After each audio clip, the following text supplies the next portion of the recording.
자, 프로그램 개발과 평가. 이번 시간엔 첫 번째 챕터의 제목은 사회복지 프로그램의 개념과 책임성인데요.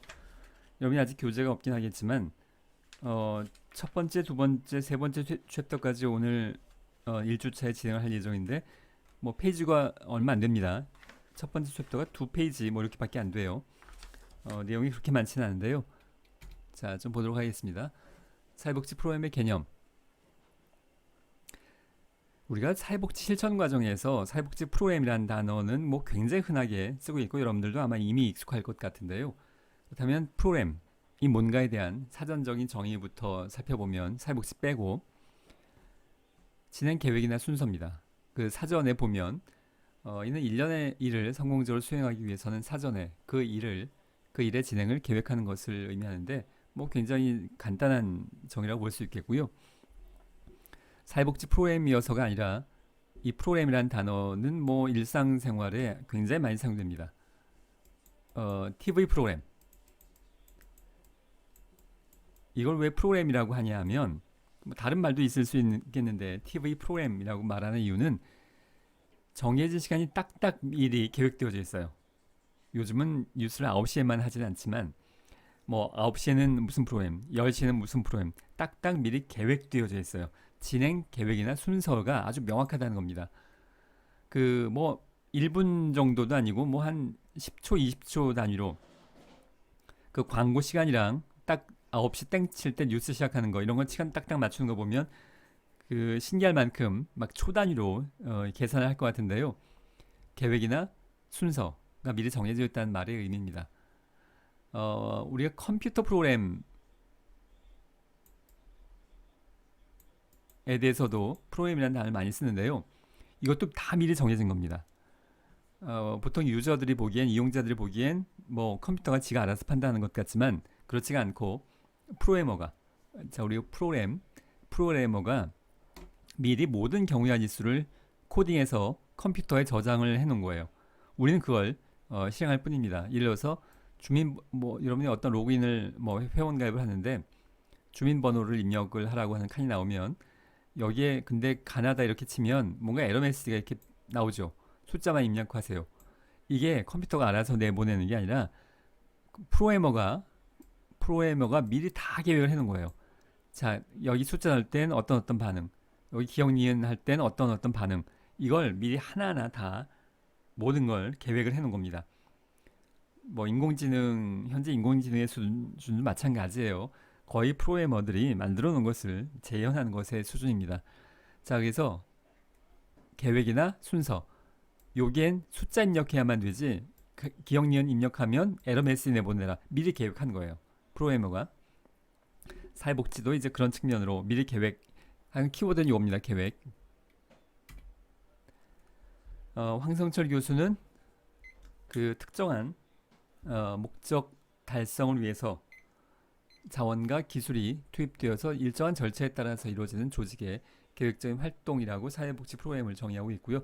여기는 사회복지학과 교수들이에요. 이제는 다 은퇴하신 분들인 것 같은데 아마 자, 김통원 교수는 특정 목적을 달성하기 위해서 설계된 일련의 계획적인 활동들의 집합체인데요. 하여간 키워드는 뭐냐면 계획이에요. 계획. 여기 계획. 뭔가 면밀하게 계획을 해놓는다는 얘기인데요. 자, 여러분들이 가능한 질문 중에 하나는 뭐냐면 계획을 하지 않는 일은 도대체 뭐가 있나? 모든 일들은 다 계획하는 거 아닌가? 라고 생각할 수 있겠는데요. 특히 사회복지 영역에서는 꼭 그렇지는 않습니다. 예를 들어서 비교 컨퍼예요. 비교 상담 같은 경우에 물론 뭐 기본적인 상담과 관련된 그 이제 주제를 어떻게 진행해 나갈지 전반적인 목적과 목표가 뭘지에 대해서는 계획을 합니다만 상담할 때 세부적인 5분 시점까지는 가족 얘기하고 10분 시점까지는 친구 얘기하고 15분 시점까지는 건강에 대해서 얘기하고 뭐 이렇게 이걸 시간 단위로 막 TV 프로그램처럼 계산을 해가지고 상담이 진행되지는 않아요. 뭐 여러분들이 충분히 이해할 만할 겁니다. 상담이란 건 클라이언트와의 반응을 통해서 상호작용이 이루어지는 거기 때문에 상담자인 사회복지사가 미리 상담의 주제를 뭐 5분 10분 단위로 딱딱 정해놓고 가족 얘기하다가 5분 됐습니다. 우리 친구 얘기합시다. 뭐 이렇게 상담 업무를 진행할 수는 없습니다. 우리가 하는 업무들의 상당 부분은 아주 면밀하게 계획되진 않아요. 집단 프로그램도 마찬가지인데요. 우리가 집단 프로그램을 많이 이번 학기에 이렇게 계획을 할 겁니다. 계획을. 그런데 모든 집단 프로그램이 계획되는 건 아니에요. 예를 들어서 칼 로저스의 성장 집단 같은 경우에는 그날 모여서 집단 구성원들이 모여서 오늘 뭐 할까요? 이렇게 시작을 합니다. 뭐 미리 계획을 해놓는 게 아니고 뭘 할까 자체를 모여서 결정을 하고 그때그때 이제 진행을 해 나갑니다. 자, 그래서 우리가 계획을 하는 게 중요한데 사회복지 영역에선 모든 걸 면밀하게 계획하냐면 그 성격에 맞지 않는 경우도 많이 있어요. 업무상.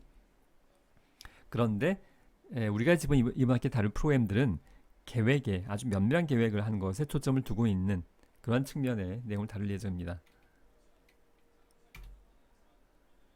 자, 사회복지 프로그램이란 사회복지 실천의 도구로서 사회복지 서비스를 그 목적하는 바에 따라서 성공적으로 수행하기 위해서 필요한 활동들을 체계적으로 잘 구성해 놓은 일종의 사회복지 서비스 실천 계획이라고 할 수 있겠는데요. 자, 이건 이제 저자의 그 여러 학자들의 내용을 정리해서 저자가 정리해 놓은 부분인데 하여간 키워드는 뭐냐면 이 계획이에요. 계획. 사회복지 실천을 계획적으로 한다. 여기에 초점이 두어 있는 내용이라고 보시면 되겠습니다. 자, 다음으로 책임성의 요구와 사회복지 프로그램의 중요성에 대해서 살펴볼 텐데요. 사회복지에 있어서 책임성은 사회복지 서비스의 효율성과 효과성 보증을 위한 사회복지 조직이나 그 구성원이 마땅히 져야 하는 책임과 의무라고 할 수 있다라고 정리가 되어 있는데요. 사실 이게 뭐 한 문장이지만 이걸 길게 설명하기 시작하면 이게 뭐 또 한두 끝도 없을 만한 내용들인데 일단 책임성.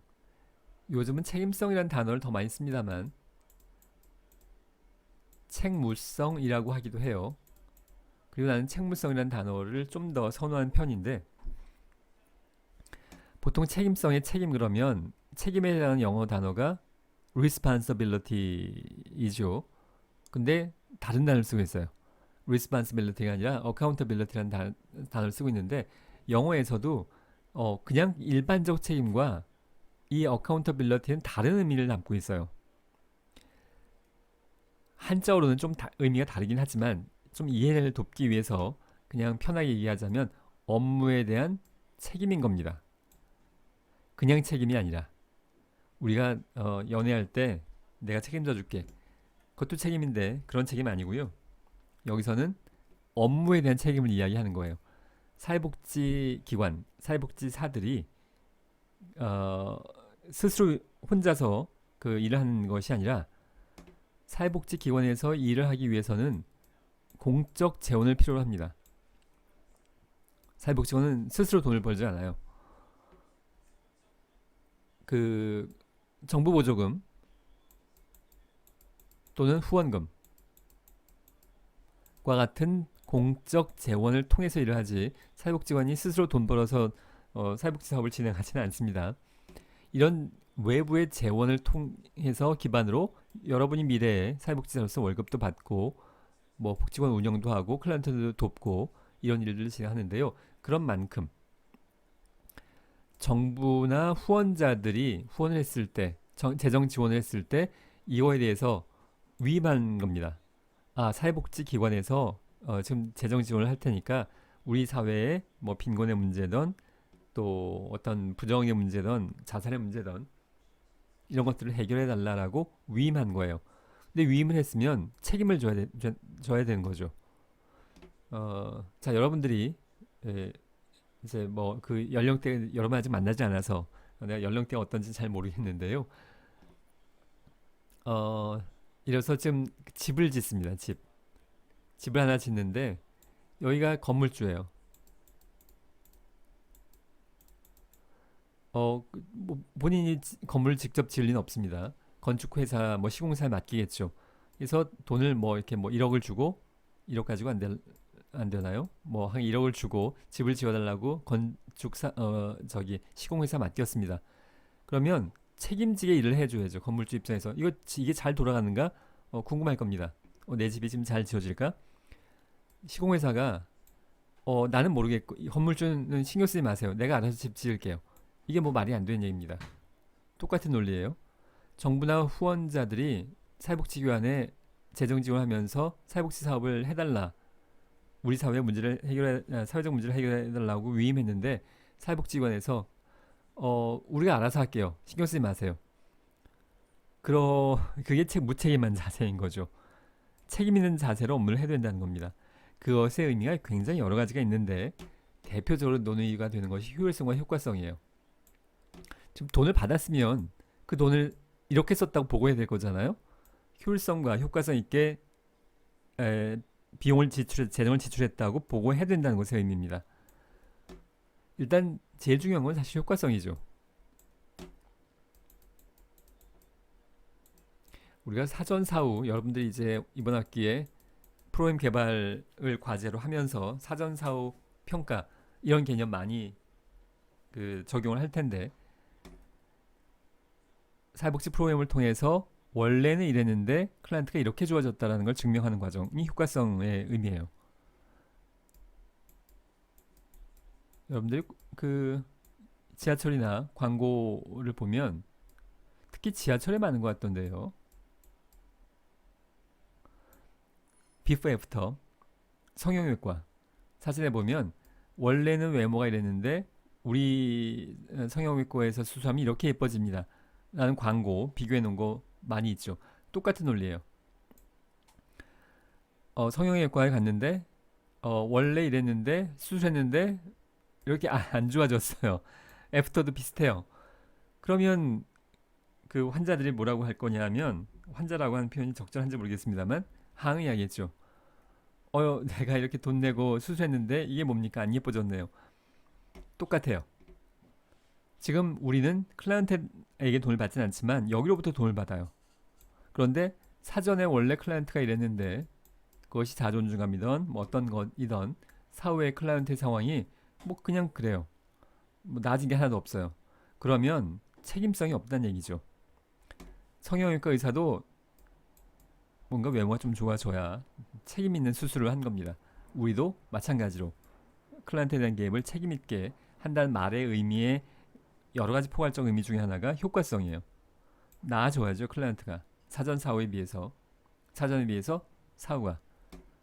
여러분의 이해를 돕기 위해서 난 이해를 많이 드리긴 합니다만 다만 여러분들이 이해를 들으면서 이게 또 외모지상주의적인 걸로 들리지 않길 바랍니다. 우리는 지금 클라이언트에 대해서 관심이 있지 외모는 관심이 없어요. 근본적으로는. 자, 효율성. 이것은 기본적으로 비용에 대한 문제입니다. 사전사후의 효과성을 지내는 과정에서 비용을 최소화하는 것. 그것이 효율성의 의미예요. 효과성을 달성함에 있어서 비용을 최소화하는 겁니다. 비용을 최소화하느라고 효과성이 달성이 안 되면 그럼 그건 의미가 없어요.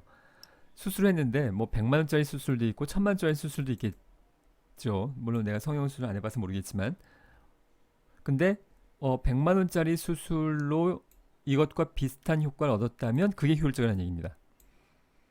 효과가 없으면 1000만 원짜리 수술했는데 효과 예뻐졌고 100만 원짜리 했는데 안 예뻐졌어요. 그러면 효율성 논외입니다.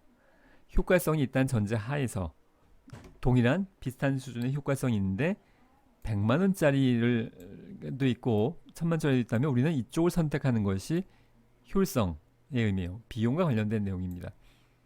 클라이언트를 돕기 위해서 사전에 이런 상황인데 사후에 이렇게 하기 위해서 우리가 도울 수 있는 방법은 뭐 개별 상담, 집단 상담, 지역사회 조직, 그거 말고도 여러 가지 모델들이 있을 수 있겠는데 그 중에서 기왕이면 비용이 적은 걸 선택하라는 것이 이 효율성의 의미라고 보면 되겠습니다. 물론 이거 말고도 책무성을 구성하는 요소들은 굉장히 포괄적이에요.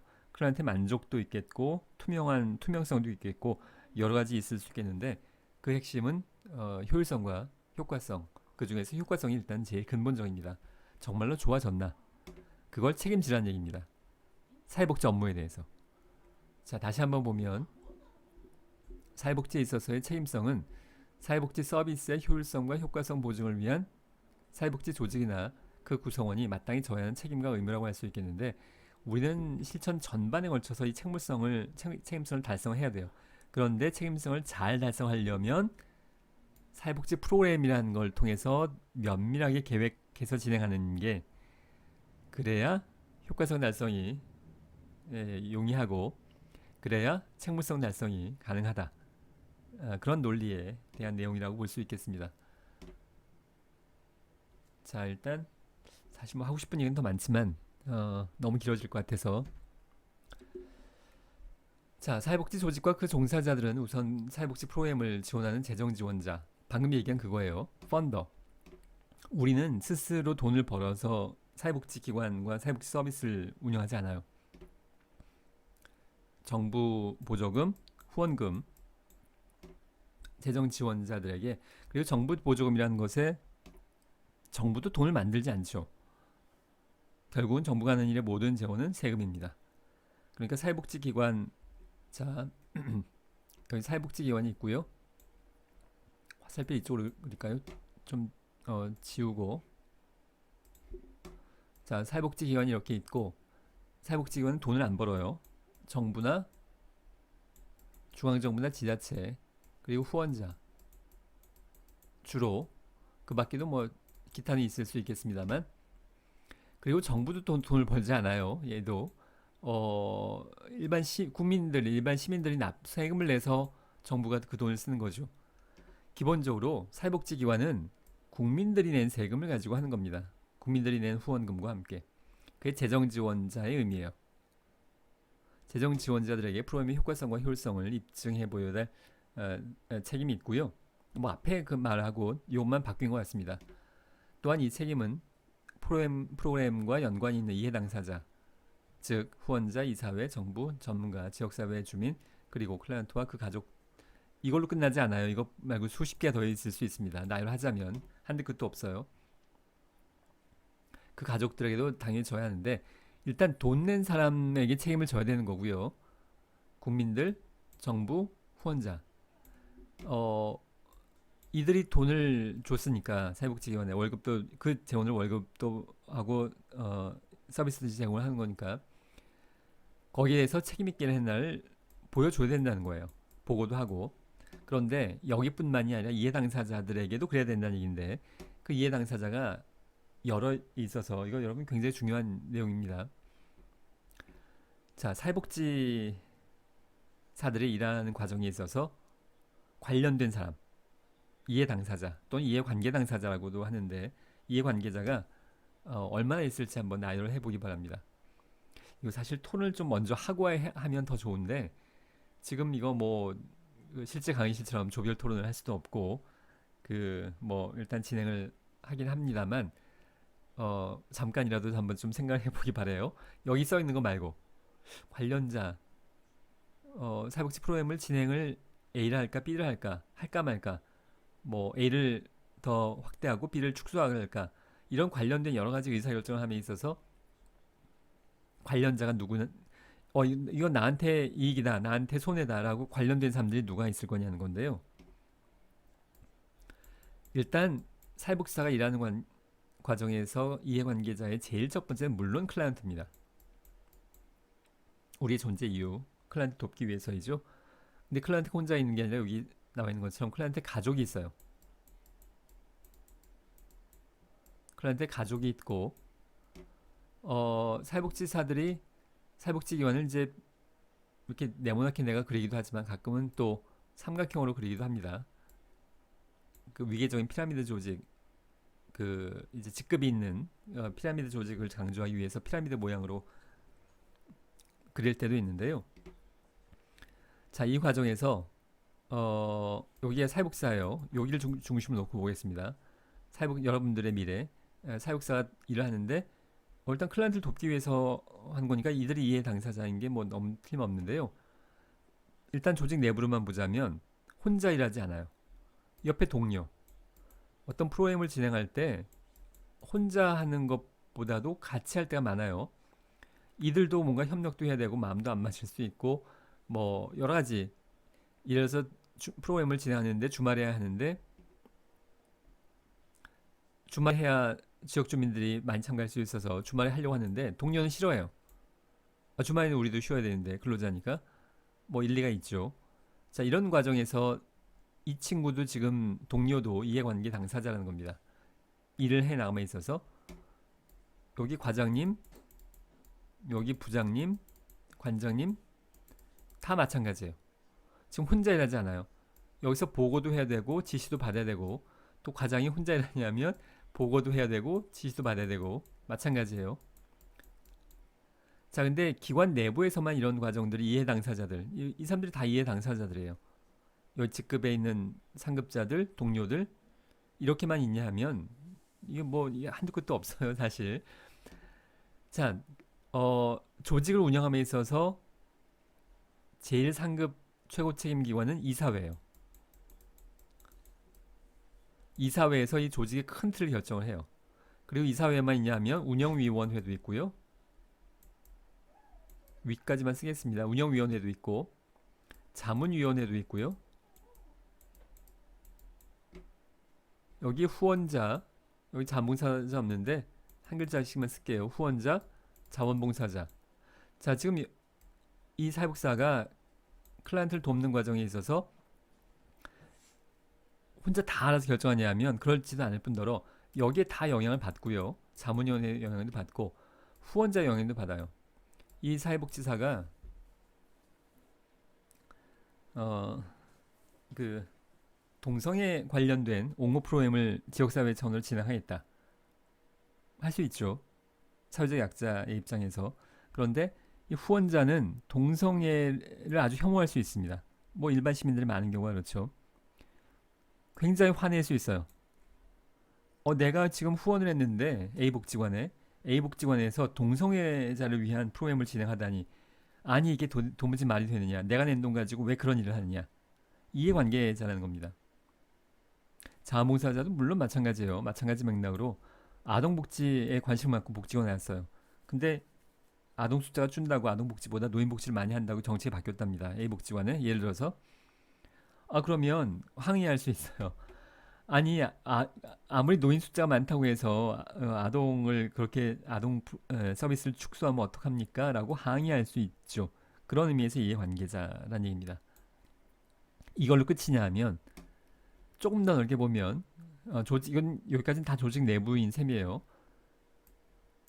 정부, 중앙정부와 그 지자체, 청와대나 국회에서 어떤 결정을 하는지가 이 복지관이 업무를 진행함에 있어서 정책적인 많은 영향을 미치죠. 자, 국가기관들, 청와대나 국회뿐만이 아니라 보건복지부, 또 보건복지부만이 하면 기초수급과 관련된 주무부처가 보건복지부만 있는 게 아니죠. 주거급여는 국토교통부이고요. 교육급여는 이제 교육부이고요. 이런 이해관계 당사자들이 사실 다 국가의 방침, 정책, 행정 이런 것들이 이 사회복사 일하는 과정에 다 영향을 미친다는 얘기입니다. 굉장히 영향을 많이 미쳐요. 그 장애인 활동보조인의 수급 시간을 몇 시간으로 결정할지, 이걸 바우처 방식으로 할지 안 할지, 이런 거에 따라서 사회복지사가 현장에서 어떻게 일을 해 나가는지엔 아주 현격한 변화들을 이제 야기하게 되죠. 자, 이것 말고도 이거는 지역사회, 그러니까 국가 안에서도 굉장히 많아요. 지역사회를 보자면 내가 앞에서 이력서에 설명을 했듯이 내가 마지막 근무했던 기관이 성심원인데요. 그 한센병 어르신과 중증 장애인들의 시설이었습니다. 거주 시설이었는데요. 지적 장애인도 있고 지역사회에 있는 이해관계 당사자 중에 하나가 경찰서와 소방서입니다.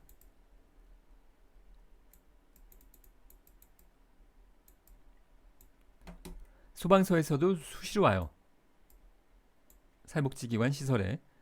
여기 왜냐하면 그 당시에까지만 해도 한 200명 정도의 거주 장애인분들과 한센 어르신들이 거주를 했었는데요.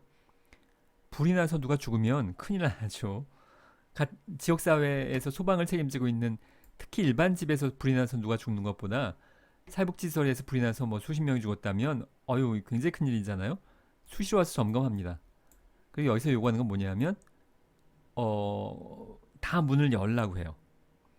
그래야 사고 나면 대피를 해야 되니까 대피하기 쉽도록 문을 개방하라고 얘기합니다. 경찰서에서도 가끔 와요. 와서 하는 얘기는 문을 닫으랍니다. 왜냐하면 여기 지적장애인이 있는데 지적장애인이 문을 열어놨다가 지적장애인이 그 실종돼서 그냥 혼자 나가서 그 어딘가 사고가 나면 교통사고 난다거나 그러면 이게 또 일이 커지잖아요.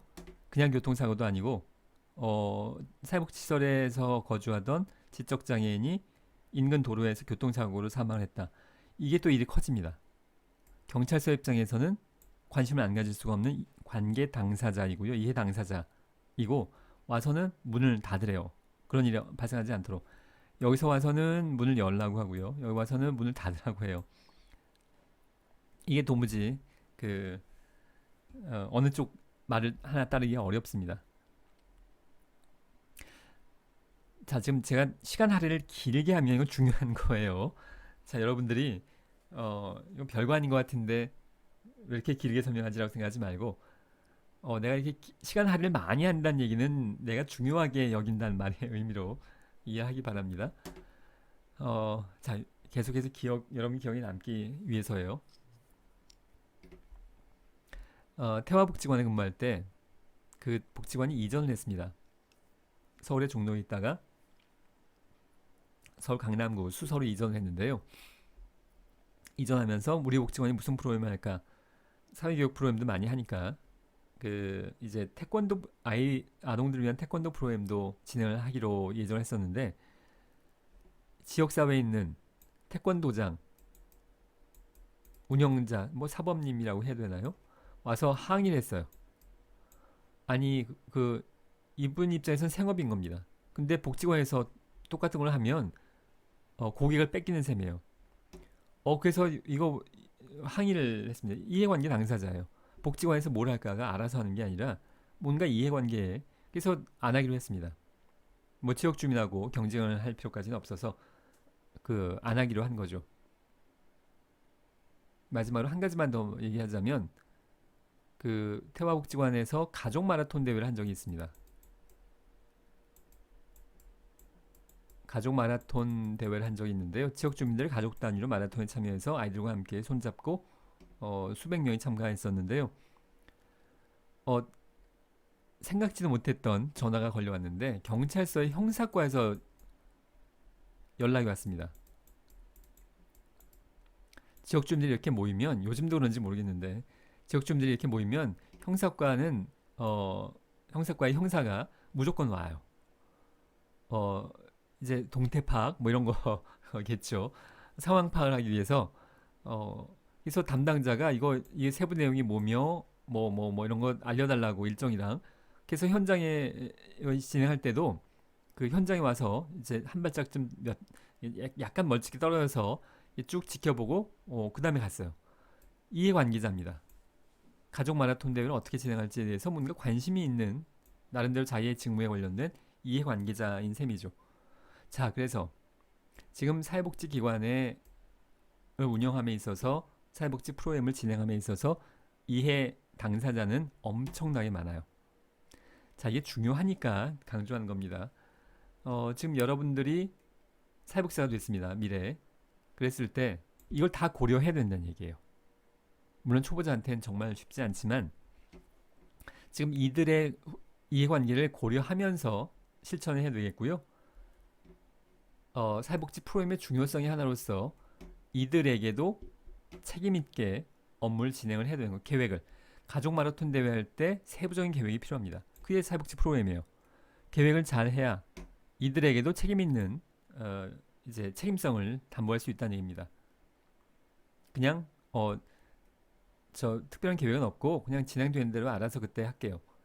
무책임한 업무 태도라는 것의 의미라고 보면 되겠습니다.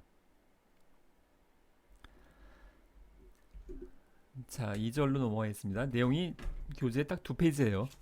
많지 않습니다. 1, 2, 3절까지는. 자, 2절로 들어가면 챕터 2로 가게 되면 프로그램 기획과 개발 이론인데요. 이 책의 우리 과목의 과목명이 뭐냐면 프로그램 개발 평가, 개발이라고 하고 있는데요. 이번엔 또 기획이라고 하고 있어요. 그리고 중간중간에 교재에도 개발이라고 할 때도 있습니다. 일단 기본적으로 동의어라고 보면 됩니다. 영어에는 플래닝이고요. 설계라고 하면 디자인이고 개발이라고 하면 디벨롭먼트인데 뭐 이게 세 개를 거의 혼용한다라고 보시면 됩니다. 이걸 굳이 구분하지 말고 동의어라고 똑같은 동의어라고 생각하면 되겠습니다. 근데 이거 말고 계획이란 단어가 키워드라고 앞에서 얘기했죠. 이 계획. 근데 이번엔 또 기획이래요. 이것은 영어를 살펴보면 플랜과 플래닝의 차이예요. ing가 있냐 없냐. 뭐 여러분 이건 뭐 다 알 겁니다. ing 진행을 나타내는 표현이잖아요. 이거는 그냥 고정된 명사이고요. 기획은 플랜을 해나가는 과정이에요. 자, 기획은 계획을 하는 과정이고 계획은 기획을 통해서 얻어진 결과 산출물입니다. 기획은 과정이어서 이걸 쭉 진행을 해서 계획이 나오는 거예요.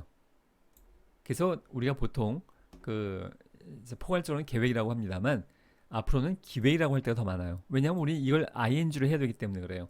우리는 결정된 사항 하나를 딱 가지고 뭐 접근하려고 하는 게 아니라 여러분들이 직접 이 기획을 해 나가야 돼요. ing로. 그런 의미에서 기획이라는 단어를 더 많이 사용을 할 텐데 뭐 개발 설계 동의어처럼 사용을 하고 있습니다. 자, 프로그램 기획의 필요성에 대해서 살펴보면 교재에 다 있는 내용들입니다. 교재에 없는 내용은 없다고 따로 얘기할 텐데 별 얘기 없으면 다 교재에 있는 내용이에요. 자, 첫 번째 불확실성을 감소시켜 줍니다. 뭐 당연합니다. 이게 계획이거든요.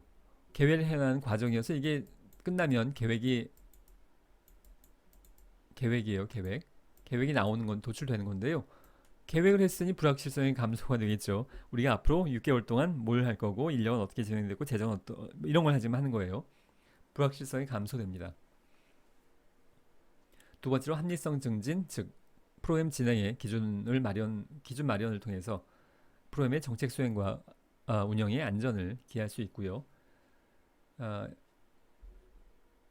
프로그램을 진행하다 보면 여러 가지 상황들이 있을 수 있겠는데요. 그걸 하나하나 세부적으로 기획해 나가는 과정을 이제 진행해 나갈 겁니다. 앞에서 이 프로그램이 전산 프로그램과 똑같은 프로그램인데 회원 가입할 때 주민번호를 넣어야 되는 창인데 기억, 니은 입력하면 이런 상황을 하나하나 계획하는 거예요. 사회복지 프로그램을 진행해 나감에 있어서도 계획해 나감에 있어서도 마찬가지입니다. 세 번째, 효율성의 증진, 즉 설정된 목표를 가장 효율적으로 달성시킬 수 있는 대안을 선택하게 함으로써 효율성을 증진해 주고요. 계획하는 과정에서 장애인 직업재활이라고 만약에 한다면, 직업재활 프로그램이라고 한다면 이 장애인 직업재활 프로그램의 목적을 달성할 수 있는 방법이 A, 뭐 우리가 장애인 복지 시간은 아니니까 자세히 하지 하나하나 설명할 수는 없겠습니다만 뭐 보호작업장을 할 수도 있고요. 근로사업장을 할 수도 있고 지원고용을 할 수도 있고 경쟁고용을 할 수도 있고 여러 가지 방법을 통해서 직업재활의 목적을 달성할 수가 있겠는데 이 중에서 뭐가 가장 효과적이고 뭐가 가장 효율적이냐 이걸 계획하는 과정에서 따져보고 결정을 하지 주사위 던져서 이번엔 이걸로 합시다 뭐 이렇게 결정하지 않을 거잖아요. 효율성, 여긴 지금 효과성이라는 단어는 없지만 효과성 다 고려하면서 계획해 나가는 과정에서 이거 아니고 이번엔 이걸로 합시다. 이게 기획의 필요성이라는 말의 의미예요. 자, 네 번째 효과성. 효과성이 여기 나오네요. 효과성을 증진시켜주고 다섯 번째 책임성을 이행을 돕고 사실 효과성, 효율성이 높아지면 이게 높아지는 셈이에요.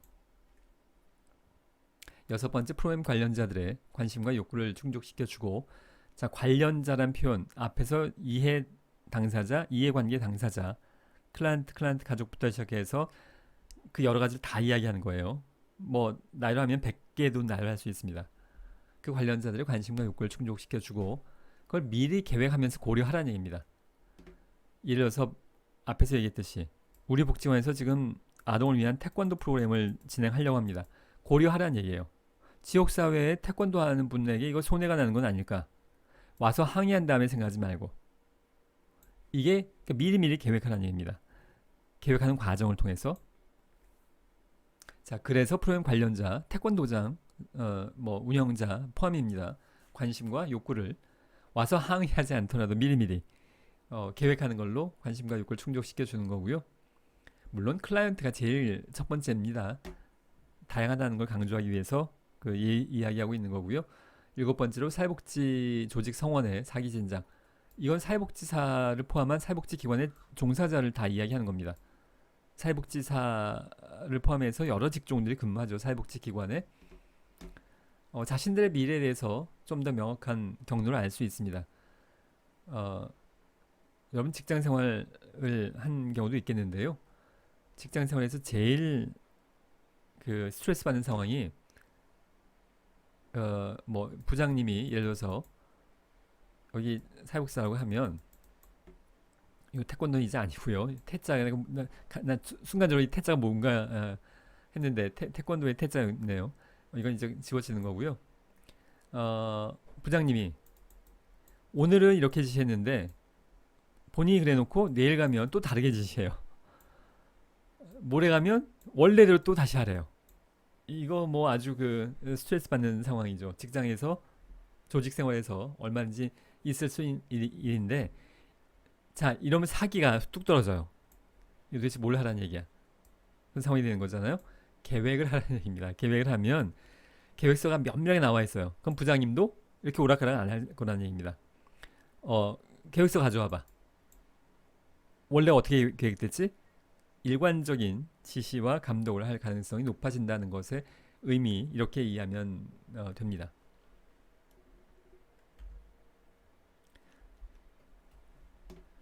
자 기획의 필요성 정리하는 부분인데요.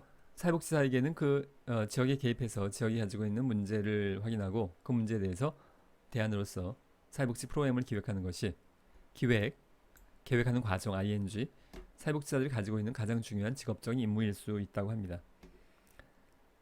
내가 한 30년 전에 그러니까 90, 89, 90년도인가 그때쯤일 겁니다. 대학교 3학년 때 실습을 나갔습니다. 서울에 있는 남부장애인복지관에 나왔는데 그 실습을 나가서 지금도 내가 그 강의 때 가끔 얘기하고 있는 것이 내가 실습생이 있고요. 그 당시에 슈퍼바이저가 사회복지사는 프로그래머다라고 얘기해요. 아니 이게 무슨 뜬금없는 우리가 전산 프로그램 컴퓨터를 다루는 것도 아니고 사회복지사가 프로그래머래요. 저게 무슨 말일까 했더니 사회복지 프로그램의 기획자라는 뜻입니다. 사회복지기관 실천 현장에서 사회복지사가 심리 내면적인 심리치료적인 상담을 하는 경우는 그렇게 많지 않아요.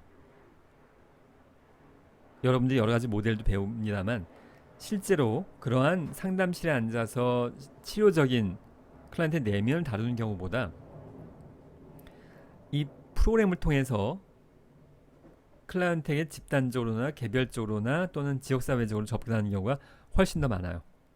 그래서 이 슈퍼바이저가 이름도 지금 기억이 나는데요. 이분이 사회복지사가 프로그램을 기획하는 사람이다라는 걸 강조하기 위한 거고요. 내가 지금 이 과목을 담당해서가 아니라 사회복지사로서의 역량이 이건 굉장히 중요한 부분입니다. 물론 우리는 클라이언트 만나서 기본적인 상담은 해요. 하지만 무슨 뭐 약물 치료 이런 걸 못한다고 해서 크게 문제가 되진 않아요. 근데 프로그램을 못하면 이 기획을 못하면 어디에서나 환영받지 못합니다. 그만큼 중요한 의미가 있다고 할 수 있습니다. 사회복지사 역할에. 자, 프로그램 개발의 이론과 모형 이라는 부분이 3절에 나오는데요. 자, 이건 다루지 않겠는데 이거 정책 이론 시간에 하는 거예요. 정책론 시간에 여기서 뭐 반복하진 않겠습니다. 자, 그리고 그 교재 그 다음 부분에 가면 반괄호, 요게 2번입니다. 반괄호 2번에 보면 프로그램 개발의 이론적 모형이 있는데, 이걸 전엔 다뤘었는데 이걸 다루자면 또 시간이 오래 가야 돼요. 그렇게 중요하지 않아 보입니다. 지금 이번 학기의 이번 과목은 이론적인 내용보다 여러분들이 실제로 실천적으로 사회복지 프로그램을 개발할 수 있는 것에 초점을 두려고 하기 때문에 이론적인 내용 많이 안 다루려고 합니다. 이것도 이번 시간엔 이번 학기에 생략을 할 겁니다. 참고로 보기 바랍니다. 자, 빨간 점 나왔으니까 이번 시간은 여기까지 하도록